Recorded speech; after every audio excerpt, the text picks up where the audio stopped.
do you think that was a game too far? It's not a game too far, mate. It's just there was a game there where we had an opportunity to be strong at home as we have been all season. It was an opportunity to put in a performance and deliver a result for the fans and for the club, and obviously to ourselves to prove that we can beat a Super League side.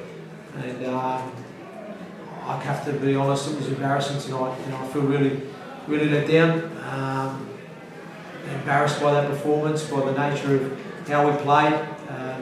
There were sides last week at Witness where we didn't execute well, and there was a lot of ordinary factors last week, and I was hoping we'd make amends this week, and I think we're even worse tonight, to be honest.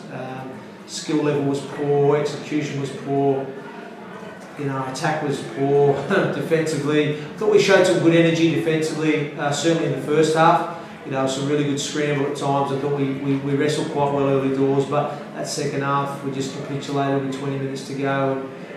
But again, when you complete at 50% and you're not ending your sets in the right area of the field, and that was the other thing. When we did end our set well with a good kick and a good kick chase, we gave a penalty away on play 1, play 2, and just gifted Leigh further field position. I don't think Leigh were very good tonight either.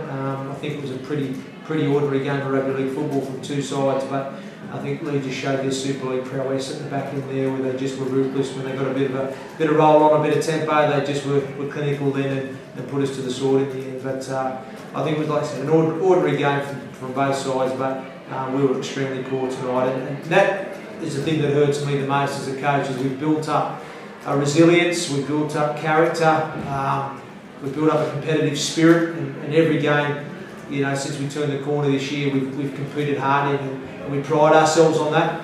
And tonight, I saw signs of it creaking last week, and tonight we just were, just nowhere near the races. I think a lot of players tonight have put the cue on the rack and were prepared to go down fighting really and put a performance in for the club, and that's what disappoints me the most. As someone who's gone through the last few weeks, how do you see the £1 million game going? Wow. I think it's going to be Leigh against Witness at Leigh. I think I see Witness coming down. Yeah. You got it spot on last year. Much to everyone's surprise, I did call it, didn't I? Yeah, I think Witness will be coming down. Yep.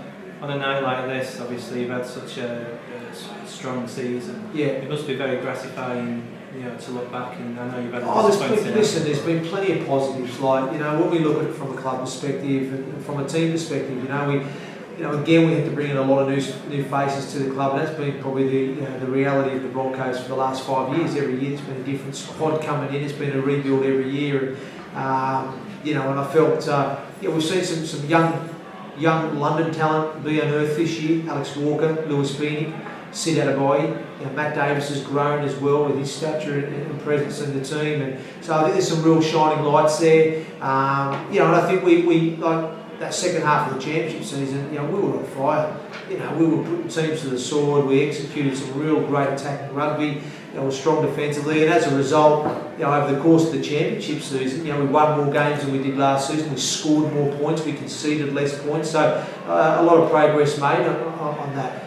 Coming into the qualifiers, it's a strange one because we've sort of finished in the same position as last year, on less points albeit this year, but yet we seem to have been, barring sort of this week, we've been kind of pretty competitive across all the games. So it's a strange one to assess to say have we really progressed or not in this qualifiers campaign. Probably the facts probably say no because we've finished in the same position. But like I said, I saw plenty of encouraging signs against sides that are good Super League sides with probably double the budget we've got, and had it not been for a few fine margins in those games, things may have been slightly different for us. But the reality is we probably just lacked a little bit of that cutting edge of quality when we've needed it. We're probably just a little bit short of that at the moment. We're going to have to try and improve the players that we've got for next season. Hopefully be able to have the capacity to bring a little bit of quality in. At this stage we're not at that level yet, but hopefully we'll be in a position to do that. But yeah, I think it's just a disappointing, it's almost an anti-climax feel to the end of the season for the Broncos, because like I said, there's been so many positive parts to it, and so many twists and turns within the season. We faced a lot of adversity at the start of the championship, and a lot of injuries. We came through that, turned the corner, went on a club record winning run for a while there, and then obviously came into the qualifiers with a lot of confidence and momentum, and like I said, performed admirably in the first 5 weeks, and in the last 2 weeks we've just dropped off a little bit once probably the reality just dawned that we weren't going to get there. So and that's probably just a disappointment. We just didn't have enough dig and enough character just to try and finish strong, certainly tonight in front of the home fans, because we've made this a real fortress. Whenever we have lost here, it's been by 2, 4, 6 points. We've made it really tough place to play. We sort of squandered that tonight, really, which is disappointing. But like I said, there's been plenty of encouraging signs, and even from a club perspective, our youth setup, the systems and structures that we've got in place there are being delivered well, and the kids are improving in those youth structures and are now competing and beating the best in the country, which is great. Some of our young kids in the academy and in the scholarship have now got international honours with England, with Scotland, with Wales. So that's really great to see. And like I said, the community departments, it's been up and running now 12 months. I know we've been here 2 years, but we only got that off the ground 12 months ago. And the inroads we've now made into the Ealing community, not just by coaching rugby league, but all the other projects that we're doing, helping kids learn to read, encouraging kids to be at school on time, working in mentoring programs with the Princess Trust and with the Ealing Council to help young offenders. There's so many good positive projects that we're involved in now that we can be proud of. And I think we're now starting to develop into a strong community club, and that's what we should be. The community needs to be at the heart of this club, and hopefully the more projects we take on and the longer we spend here in this area, keep building, hopefully the Ealing community will start to serve us by coming and watch us and get behind us. But then again, we have a duty as a team to make sure we're delivering the performances. Again, it works both ways. But like I said, I don't want to be too downbeat tonight, because there's been so many positives throughout the season. It's just obviously a tough pill to swallow this evening when with that level of performance that was demonstrated, because I know we're a lot better side than we showed tonight, and we just lacked that character and desire and attitude that we needed to compete harder tonight. A number of players are going to be moving on at the end of the year. Yeah. Matt Garside's been with you for all the time you've been here. Yes. He's given you very good service. Yes. He suffered a big injury this year, of Yeah. course, which didn't help. But all of the players have contributed, haven't they? Oh, they have, mate. Look, I'll never fault the players. Every player's contributed, on and off the field in their time here. Matt, you can give a special mention to. He's been here for 3 years at the club, and he was a start. He came here in 2015 when it wasn't a great year, and then he stuck with us. He's been a big part of us moving forward. I think he's improved as a player in his time here. He's improved as a person. He'll go now to his new club. I think a better player and a better person, and that's what we're about. Better people make better Broncos, and we're proud that we can do that with our players. And I think most players that move on from the club will leave a better player and a better person for the experience they've had at London. And Matt's, like I said, been a big part of the team for a number of years, but it was time for him to move on and for us as a club to move in a different direction as we evolve the team and try and take it forward again next season. So, but I can only thank all those players that have been involved this season, and I can only wish them the best, in their future rugby endeavours. They've been a credit to the club, and hopefully they'll be great wherever they end up next. When will the new announcements be? The new arrivals be announced, I should say. We'll announce them in due course, mate. There's only one at the moment that will definitely be coming in at this stage. We've got a couple of other players that we need to announce that have re-signed with the club as well, so we'll announce them in due course. And what are your plans? Are you going to go out to the World Cup? No, mate, no. We'll have our end of season review on Monday, so we'll get the players in just to close the season down and with the staff as well. So got that to take care of on Monday, and then try and have a little break. Try and get away mentally and freshen up. A little break with the family. I've got a wife and 4 kids that will terrorise me now for the next couple of weeks, and then then it's back into getting pre-season planning. And we're already in with pre-season planning, but just doing the finishing touches with that. And we'll be back in early November, so it's not too long of a break really. That's the nature of the beast.